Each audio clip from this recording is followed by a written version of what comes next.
I'm here at 4th and 5th in central Milton Keynes, which you will have heard is very sadly closing at the end of September. So I'm going to be talking to Paul Ashby, one of the founders and owners of 4th and 5th, about why they're closing, what it means for their sister company Bogota, and his future business venture, Blue Collar Business Counsel.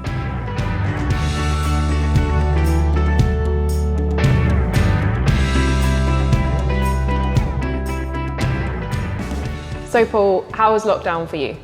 Lockdown for me was actually quite positive.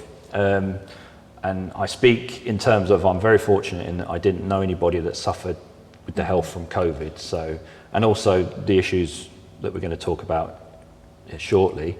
Other than those, it's been quite a positive experience. Once we got over the very sad realization that we were going to have to close Bogota and 4th and 5th for the lockdown, we took some time to ourselves, and in terms of Bogota, it gave us the opportunity to sort of start afresh. So we sort of did the place up, redid all the menu boards, you know, had people in and painted it, and we took 2 weeks cleaning it. It was like starting again, and it was really invigorating. And then in terms of 4th and 5th, we knew it was going to permanently close at some point, so it was trying to take a positive from that. Like I say, very, very sad and devastating loss at the time, but it gave several weeks to sort of come to terms with it and then get a positive out of it. But for me personally, it gave me time to sort of realise I had these two successful businesses that weren't in trouble of closing properly, you know, because of COVID. But my enthusiasm for them had sort of waned a little bit. You know, I'd come in, do what I needed to do, and I was sort of on autopilot. So it was good to give me the time to sort of think about where I wanted to be, what was important. Everybody, I think, in this situation has looked at it differently in terms of their family and their work-life balance, and now they know what's important to them. And it was the same for me. So one of the positives that's come out of it is this new business that we'll talk about shortly. Great. And obviously there's going to be lots of people that are going to be really sad to hear that 4th and 5th is closing, including me, because it is one of my favourite places to get coffee in Milton Keynes. And you fit right in with the yellow. I fit right in. So how come it's closing? Very basically, we didn't get the extension to the lease that we wanted. The lease is up in September this year. Last October we met with the landlord's agents, and we had a gentleman's agreement in place where we were going to pay certain rent, and in return we would give them concessions in terms of tenant discounts and other bits and pieces. So we shook on it, went away happy, and then beginning of this year we heard that the landlord's agents were speaking to other operators about coming in here. We heard that from a third party, so immediately called the agents, and they sort of deflected really, didn't really give us any answers. So followed up with an email. No reply to the email, and anybody that's ever done the whole Tinder thing will know that no reply is a reply. So it didn't look good from there. So also we heard that they wanted to have more control over our menu items, what was on the menu, and how we priced it, so it was good for their tenants, which is fine because obviously they've got their agenda and we've got ours. But that is not how a business runs. You know, you can't have somebody in your ear all the time, especially not an independent business. We're meant to be independent of anybody else, you know. So that for us was just too much. So in the end, we just had to say, right, in September, it's going to close. Very sad, but unfortunate, you know. We've had a good run. Yeah, very good run. So tell us where 4th and 5th came from. How did it start? Well, for those that don't know, we run Bogota Coffee over in the hub, and we have done for nearly 7 years now. Hopefully they'll know because you shout about it enough. But, when we were offered the site for 4th and 5th, we were at the height of Bogota, so we were doing really well. And us personally, we were working maybe 20 hours a week, and we were getting paid a wage for doing something that we really like to do. So again, it goes back to that work-life balance. Did we want to take on a massive new space with a working kitchen that has all the problems that comes along with that, and unsettle that work-life balance we had? So it was a big decision, and initially we agreed to it. Then we dropped out for those reasons. But then the landlord's agents started offering us more, and gave us better terms. So it come to the point where it was almost too good to turn down. And we've done some other ventures with Bogota that I might talk about in a bit, but what we learned from them, we put into practice with Fourth and Fifth, so we could do it on our own terms this time. And we did everything to our advantage. You know, one of the phrases you hear in business a lot is, yes is always, the answer is always yes, but there is also a power in saying no. It's what I like to call sort of Trump diplomacy. You know, you say no a lot, and generally if somebody wants you and they know what value you're going to bring, they're going to offer you more, and that's what we found at Fourth and Fifth. So how difficult is it to set up a food business? It's difficult in terms of stress and hard work, especially at the beginning. I remember our first lunchtime at Bogota. So we'd opened up, the morning was going great, and then the lunchtime hit and I was making sandwiches, and we had some, 3 sandwiches needed to be made. And I was there, and I don't know what it was. I just had this moment of sheer panic where I was like, people are looking at me, they're waiting for their food, it's like, you need to do it now. And I just thought, what have I got myself into here? I quit my well-paid job, my career, and all the financial security that brought to open this sort of little dream I had of having a coffee shop. And now the reality hit, and it was really scary. I know in the business plan it said I was down to do 72 hours a week for hardly any money for who knows how long. And it was sort of that whole sort of dream getting you through that, and then this was just shot it down totally, and I thought, oh my God, what have we done? You can't take it back now. But got over it, and by the end of the week it was a lot more positive, but it was certainly one of the scariest times of the last 7 years. And I think lots of business owners will recognise that moment where it's like, what have I done? That's a big thing I talk about with Blue Collar. If you have a look on the website, that's the first thing I talk about if you're thinking of starting a business. You have this very rosy idea, and you've got a bit of a tunnel vision about it, but it's the realities that come in from the side when it's nearly, it could be too late. You've done it now, you've got to commit to it. Yeah. And that is a big part of what I spend time with people who are thinking of starting their businesses. So a lot of small businesses have suffered during COVID. Why is Fourth and Fifth different?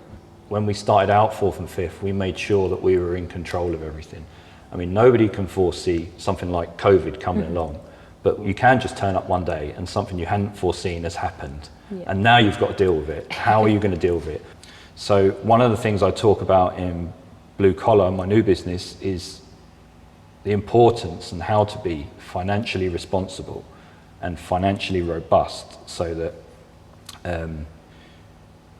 like when we closed Fourth and Fifth, we didn't pay any rent, we didn't pay any service charge, we didn't pay for our EPOS, our till system, credit card, loyalty scheme, all got put on hold.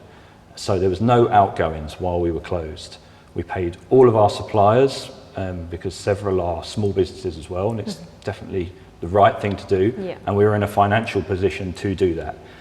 But all that stems from those bits of paper that people give you to sign at the beginning when you start the business, and a lot of people, and I was one of them, you just don't read it, but you have to read it, and you have to be happy with what's on there. And if you're not happy, you need to negotiate, and if they won't negotiate and you're still not happy, you need to walk away, or you need to look at other alternatives, because there may come a time when something happens that you haven't foreseen, and if you're not able to say to these people who were so happy at the time to get your business, I can't pay my rent for the next 3 months.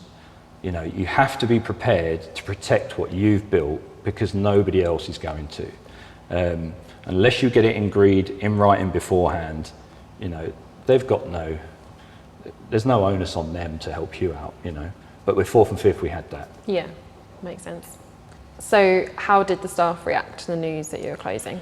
Well, the staff in any business are everything. They're the ones that have built this place. We've given them the tools, and they're the ones that greet people every day, make the food for them, make the coffee for them every day. We're nothing without them, basically. So this was definitely the worst part. When I heard that there may be somebody being offered our space, when I called the landlord's agent immediately upon hearing it, one of the first questions was, do I need to go and tell my 10 members of staff that are all out of a job? That's very blunt, and it may come across as aggressive, but I needed to say that because I'm responsible for these people, you know. They've given me so much, and now I need to be there for them to find out what is going to happen, you know.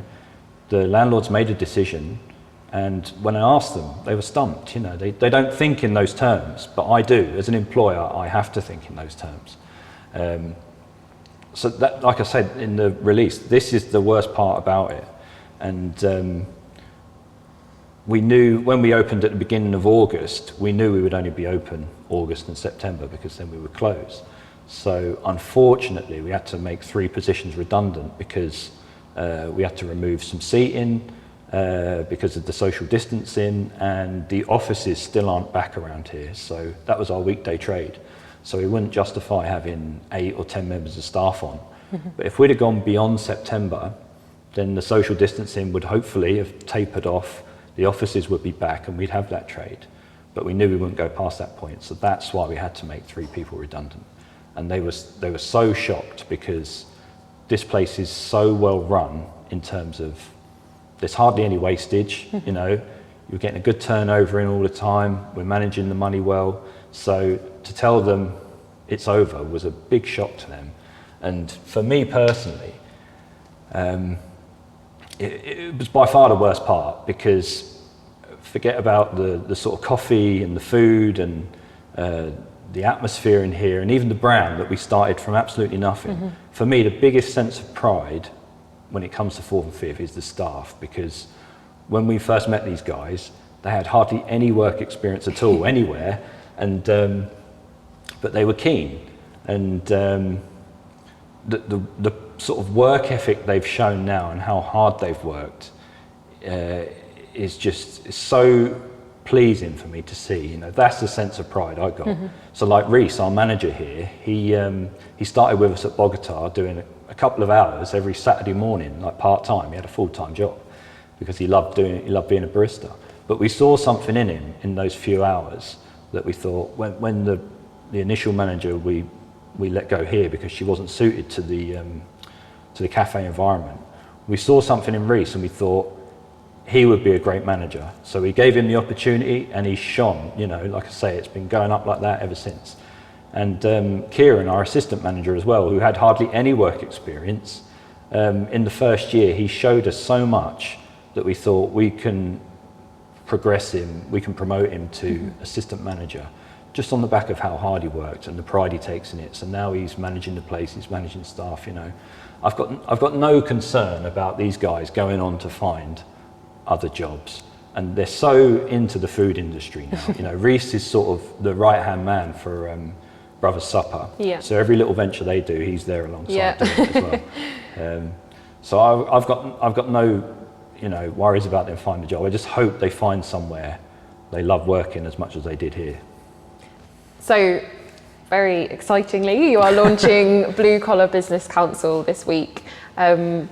What is it? What do you do? And who can you help? Okay, so Blue Collar Business Counsel is for anybody thinking of starting a business, or people who have started off small, like from their kitchen table or whatever, and they want to go full time, or businesses that are already established and they want to improve, or they want specific advice on certain parts of running their business. That's what I'm offering. So it's threefold. People who are thinking of starting a business, those who have started off small and want to take the next step, and those that are already established, for instance, say Bogota, and they were looking to improve their margins or something. That's what I'm looking at.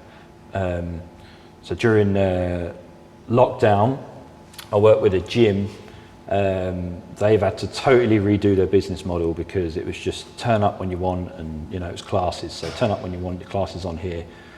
But because they're going to be massively reduced in capacity, they're going from like 30 people in a class to 12 maximum, that had a knock-on effect for the booking. They never booked people in before, so you needed an app for that. It had a knock-on effect for their pricing. So we looked at how we could maximize their small space to get as many people in safely with the social distancing, but also to try and keep customers happy, because there wasn't the range there was before. You might try and book a class and then you can't get the class you want and you just get fed up, I'll go and join this other gym. So that's something that we took into account, and then from there we looked at the pricing. So that's one business that I worked with during lockdown. Another one, I helped them with furloughing their staff and getting the grant money. So at the end of October, from the help from me, that business will benefit from around £15,000 from the furlough money and the grant money. Amazing. So it's not just hospitality businesses that you are offering to help? No, not just hospitality. I want to work with any business I believe I can bring value to. So my specialism is obviously hospitality, but I don't want to be pigeonholed as just cafes and restaurants. During COVID as well, I worked with 2 app developers from scratch.